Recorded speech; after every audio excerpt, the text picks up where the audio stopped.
You know those moments when you're doing what you love in your business? Maybe it's standing on stage or creating content. Whatever it is, you're totally immersed and time just seems to slip by. This is called the flow state. At Speaker Flow, we're obsessed with how to get you there more often. Each week, we're joined by a new expert where we share stories, strategies, and systems to help craft a business you love. Welcome to Technically Speaking.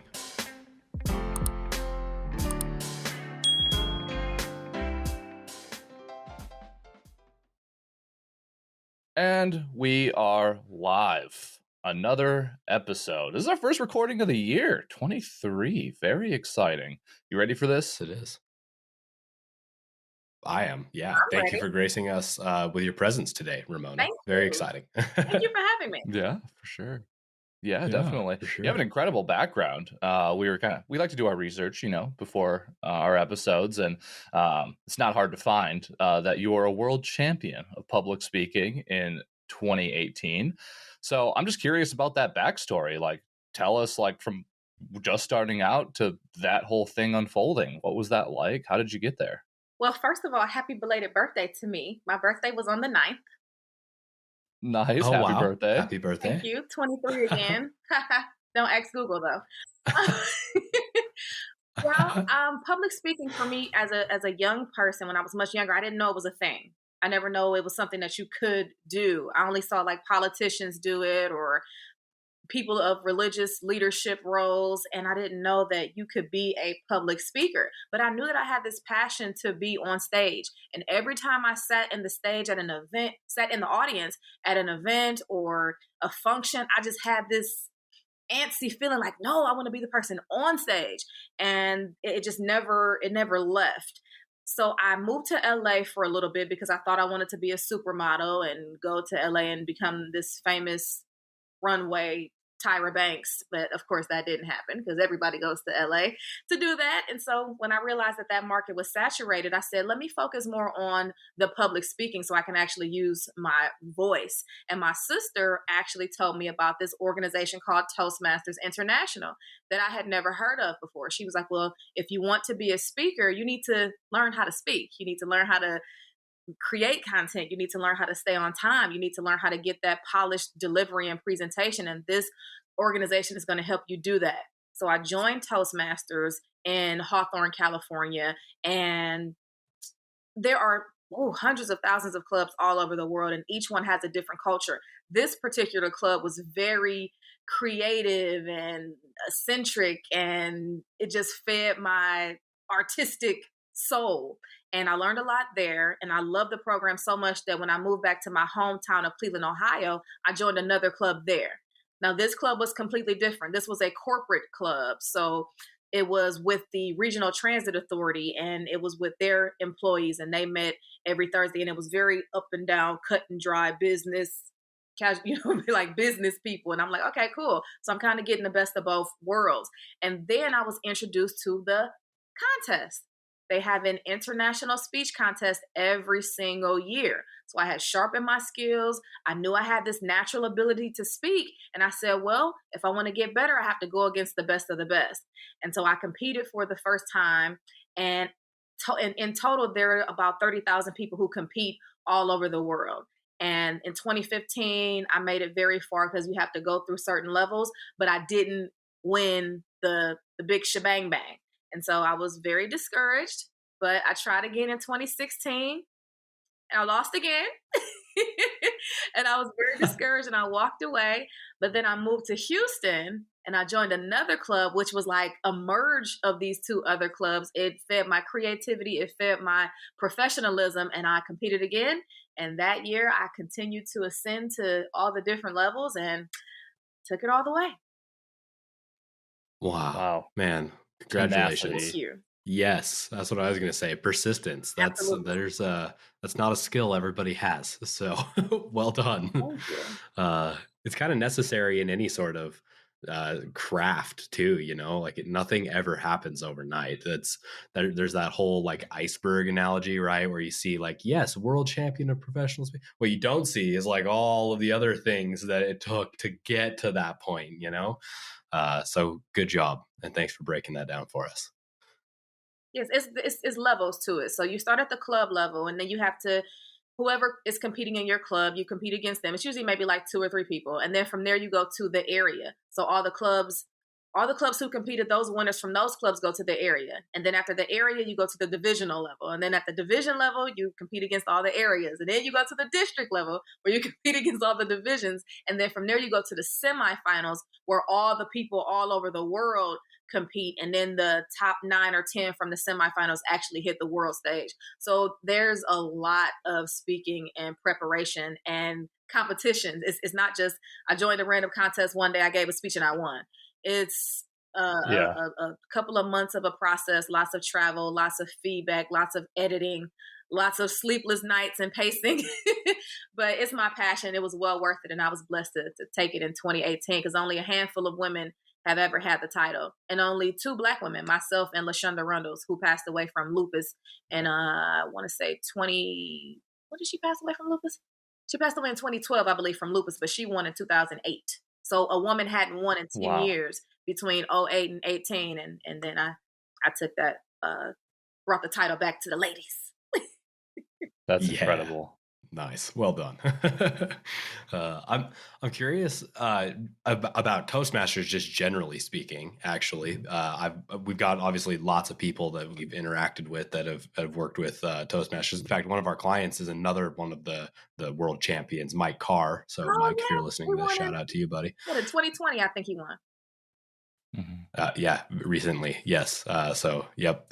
Really awesome thing. I'm curious, like from the inside of Toastmasters, like what do the meetings look like? What sort of value have you received from that outside of the competition itself? I'm sure there's a bunch of listeners here that are having some of these same questions. So can you kind of speak to that? What did Toastmasters do for you? Oh my goodness. Toastmasters is an amazing nonprofit organization.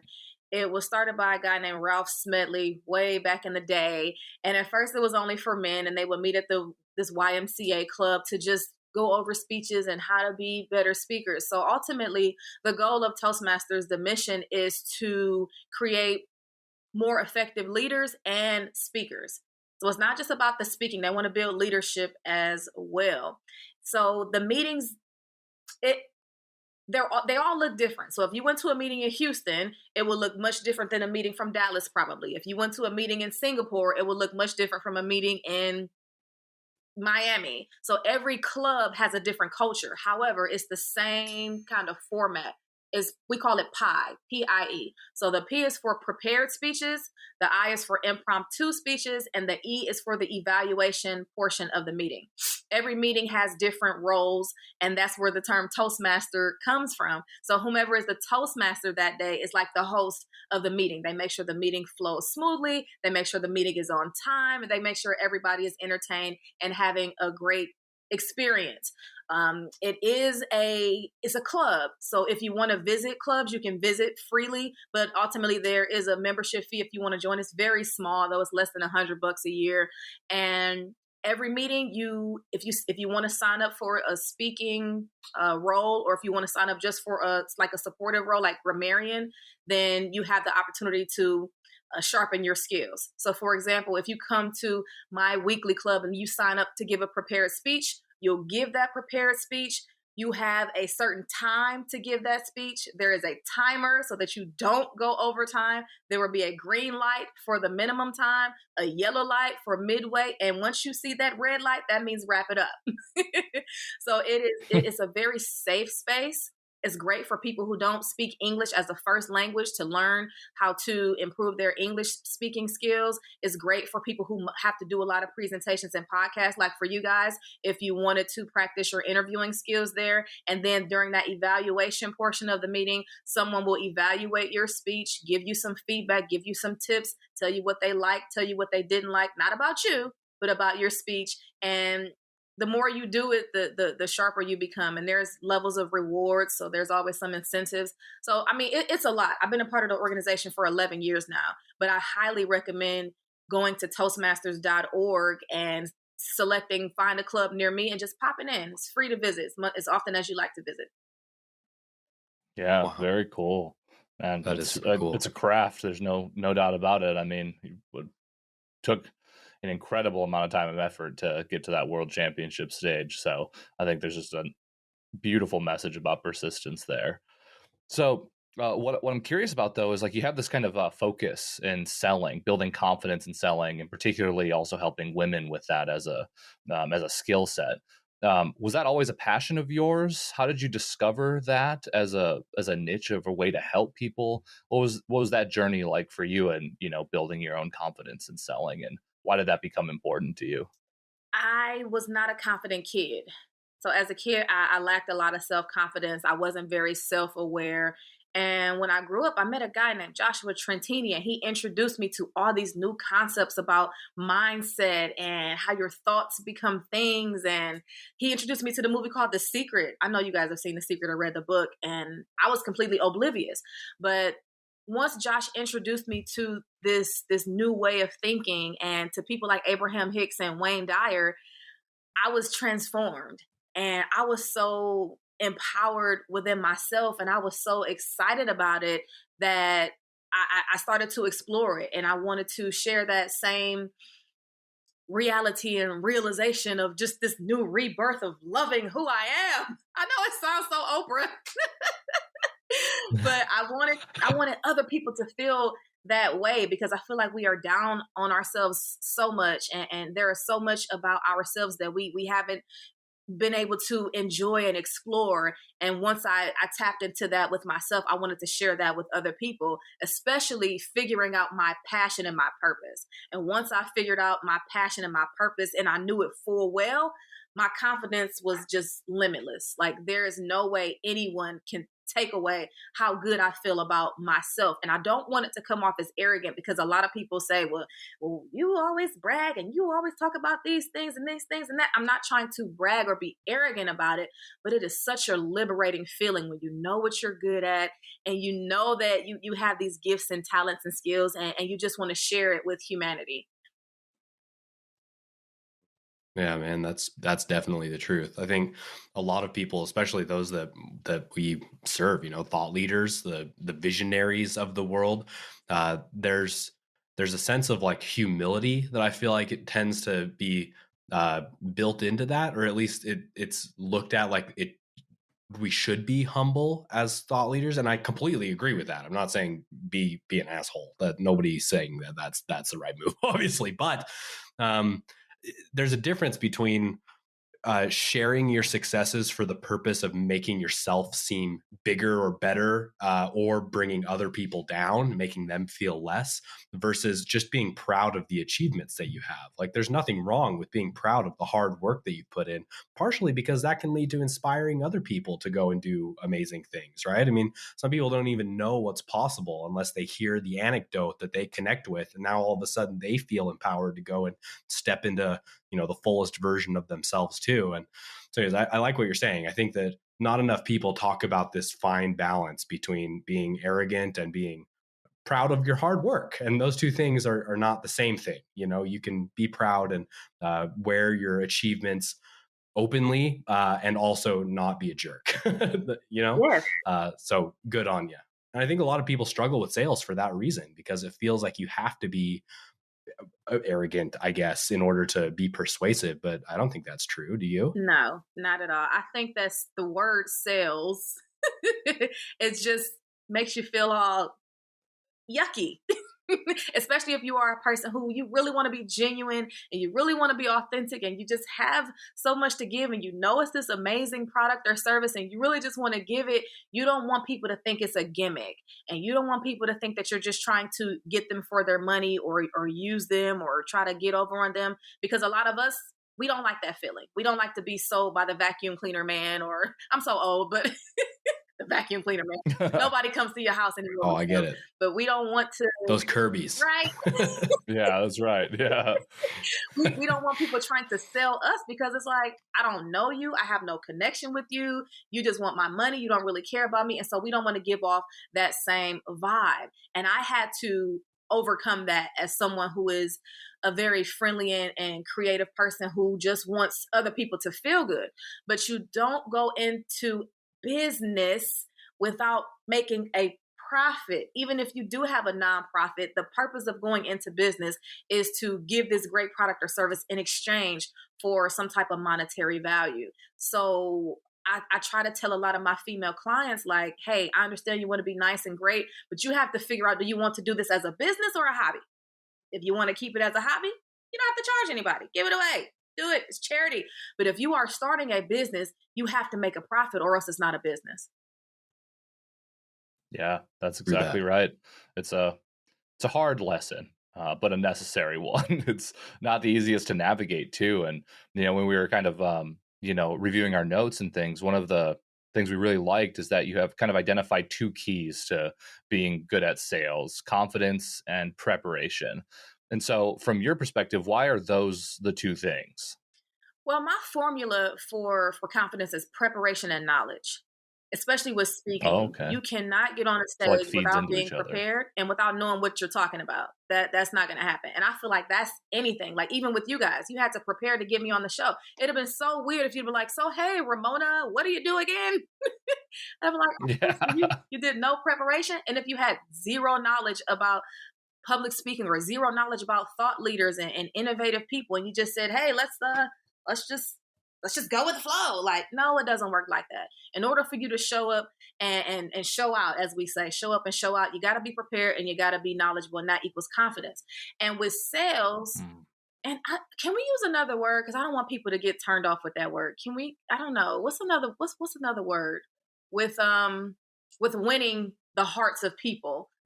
How about that instead of that word? So when we're Sure. trying to win the I'll heart take that. of people and get their support, they want you to know what you're talking about, for one.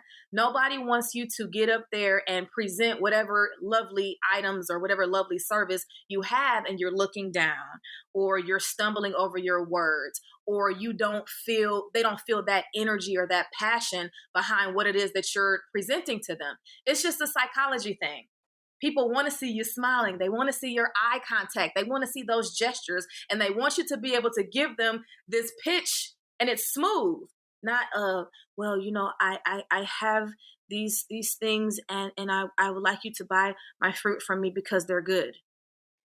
That's not going to make anyone interested in anything that you're saying. So confidence for me is you showing up, knowing what you're talking about, being passionate, being energetic in order to persuade people, in order to wow them, in order to get them interested, and in order to create that connection.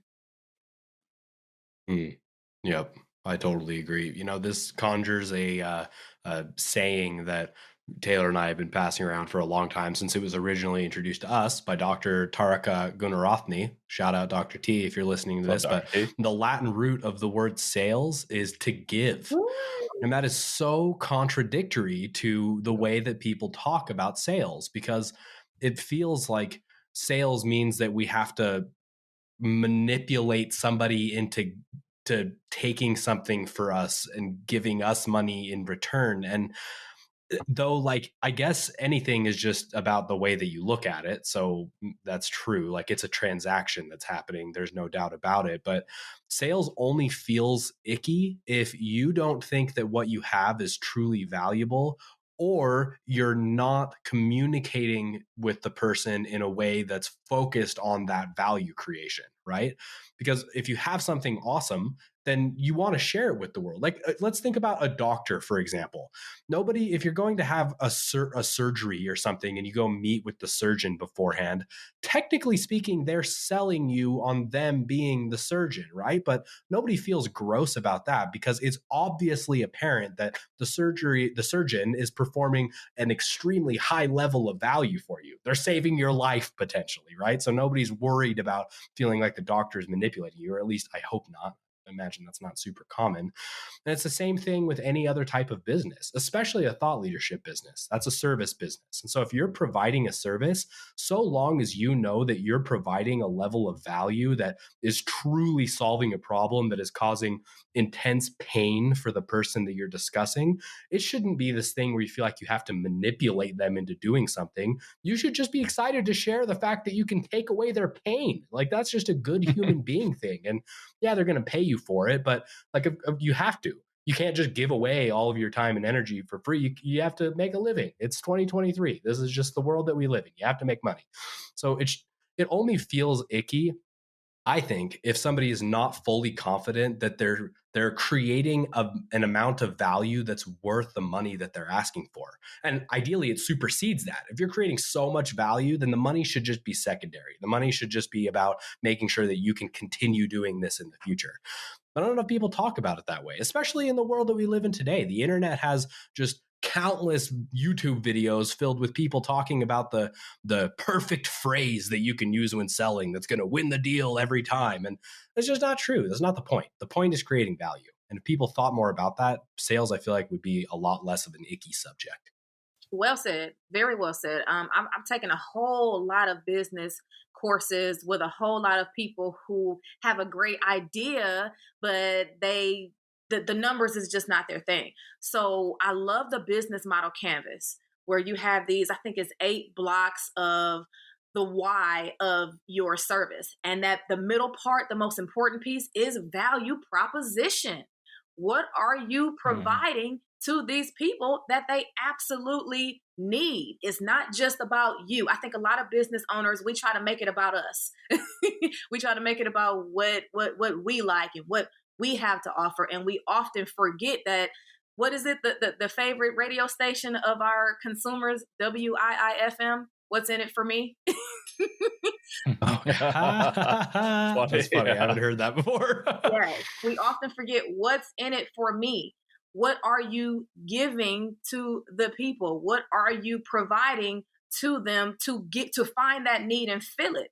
Like, yes, you may have this wonderful idea or this wonderful service and you may do it better than anybody else. But if people don't like you, you can have the best product or service in the world, but if they don't like you because you're not speaking their language or you're not speaking to your audience in the way that they can receive it and they can feel some type of, I don't want to say greatness, but if they can feel some type of connection with you as a person, it's going to make it more difficult for you to win. So not just your product or service, but your company, your mission, your values, and all these different pieces are so important to starting a business. Because like you said, the internet makes it so easy. Anybody can start a business. You start a business. Anybody can start a business. My 10-year-old son has a business, Little Hands Academy. Check him out. He was just on NBC Nightly News, Ryan Russell. Very cool. But shout out Ryan. Good job. A 10-year-old can start a business, but how can you sustain this business? And one way of sustainability is having to be able to have the right mindset and skill set and communication skills to be able to create that connection. Yeah, that makes perfect sense. I want to unpack a little bit more like your breakdown of confidence. I thought that was pretty unique, like it's preparation and knowledge. That's what helps you build, your confidence. And I think like, at least from our seats, having sold a bunch and, marketed and being business owners, the preparation can be a couple of things, right? It can be preparing for the conversation you're about to have, let's say, with an upcoming client of yours. If you have a sales call booked, you want to obviously be researched and prepared for that person. But also the preparation of like knowing your product and communication of that product well enough to be able to show its value to somebody, right? And so I'm curious, if somebody wants to build their confidence, obviously preparation and knowledge need to be a part of that.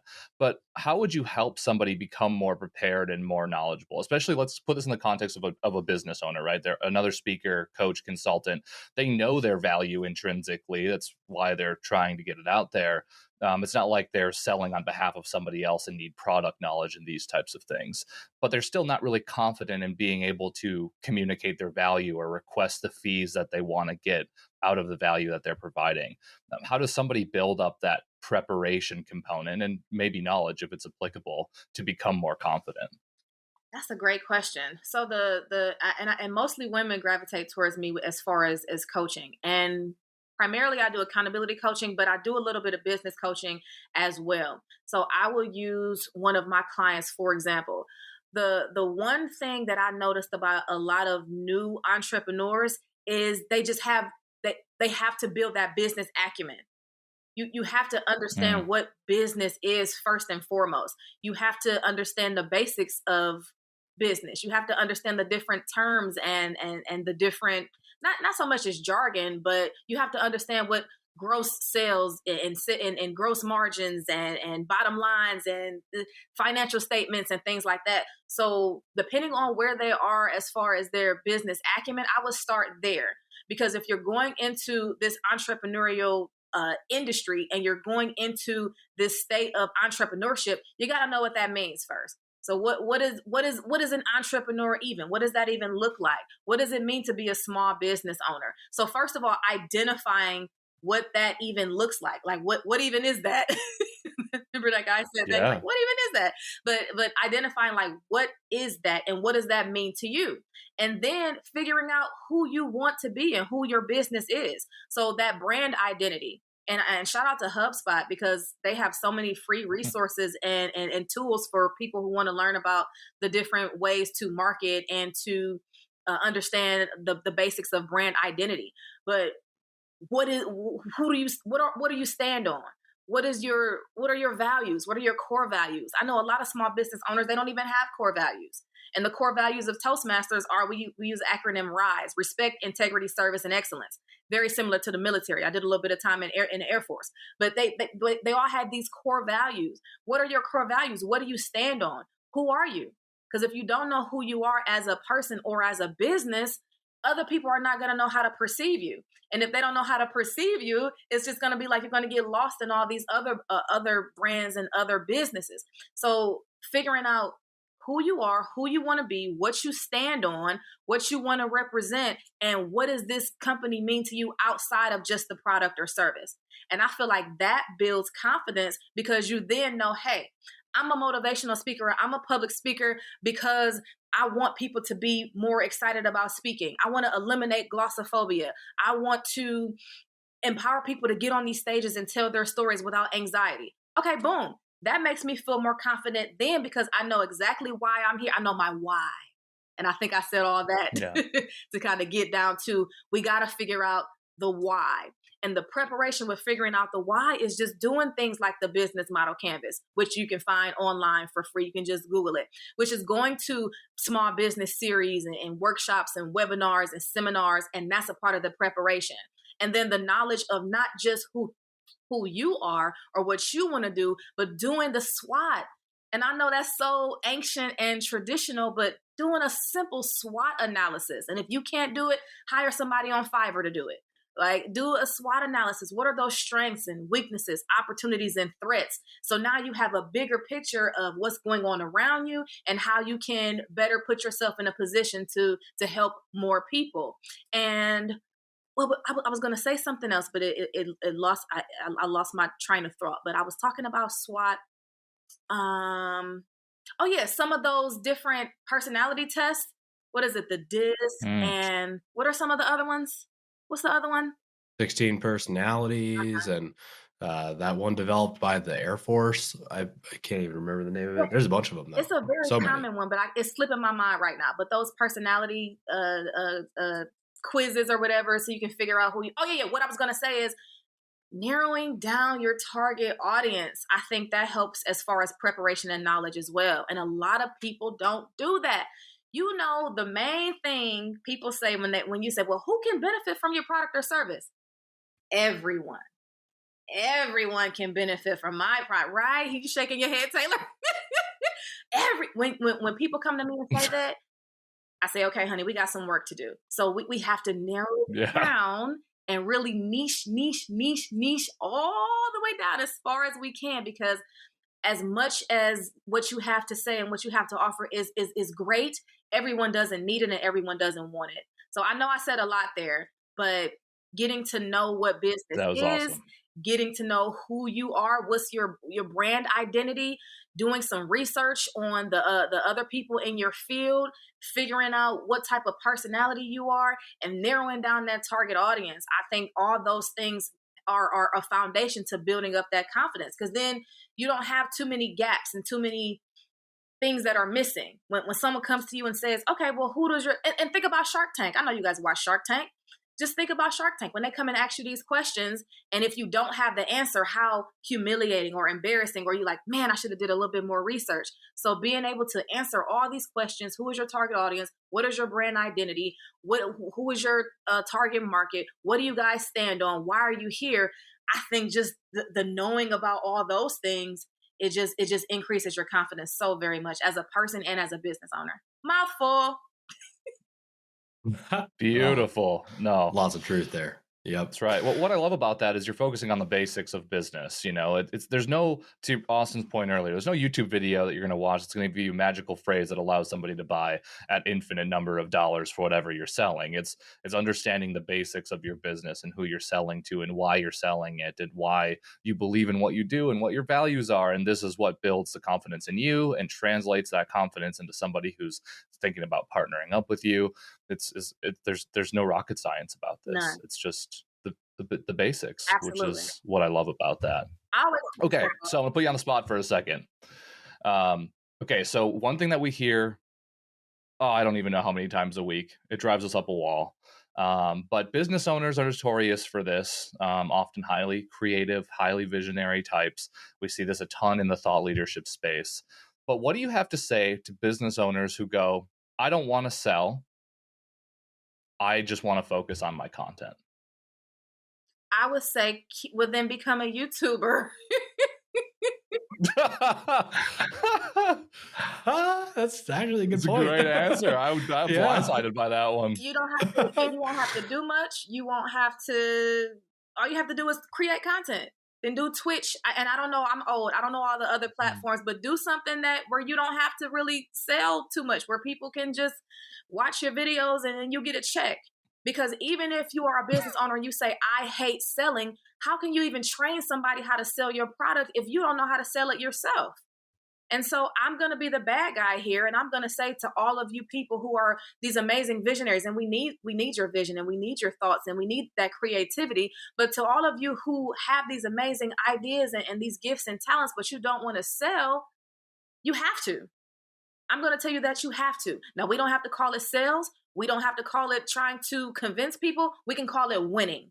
Okay. If you don't like the word sales, let's just call it winning. If you want to win and you want to scale and you want to grow and you want to be that next Steve Jobs or that next whoever is we're really gonna get into it. I'm talking to my lamp. But if you want to be that next big person who is out here being wildly successful, you are going to have to maybe take some courses, maybe get with a coach, maybe practice in the mirror, but you are going to have to accept the fact that you have to win. You're going to have to get out here and present what you do and know your numbers. So it's not just all about you giving us fancy words and fancy terms and talking about all these great things. People want to see the numbers. You want investors? They want numbers. You want partners? They want numbers. You want funding? They want numbers. So you have to get into a business owner mindset. You have to. And you don't have to take it from Taylor or Austin because they can be nice. This is their show. I'm just a guest. So I'll be the bad guy, right? You have to learn how to sell.